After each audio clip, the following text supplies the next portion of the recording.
लहानपणी आपण सगळ्यांनी ऐकलेली गोष्ट, ससा आणि कासवाची शर्यत. ससा वेगवान होता, आत्मविश्वासानं भरलेला होता.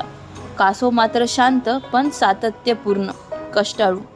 शर्यत सुरू झाली. ससा वेगाने धावत धावत धावत पुढे गेला.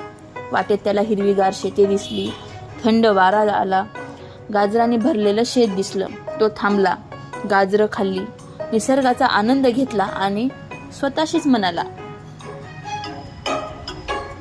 जिंकलो तरी लोक म्हणतील, हा तर ससा आहे, वेगवान धावतो, याचा काय मोठेपणा जिंकून. पण जर कासव जिंकला तर लोक त्याच्या मेहनतीचं कौतुक करतील. म्हणून आज मी थांबतो, कारण कधी कधी दुसऱ्याच्या यशातही आनंद असतो.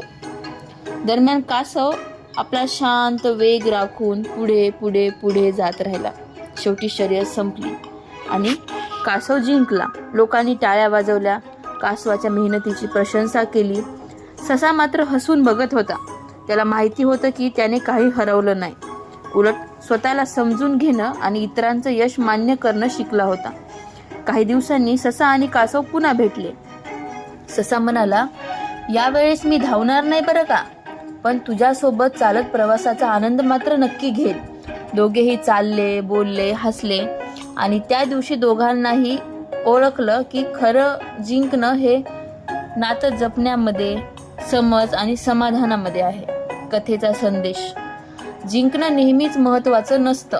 कधीकधी इतरांच्या यशामध्ये आनंद मानणं, प्रवासाचा आस्वाद घेणं आणि नम्र राहणं हेच खरं यश आहे.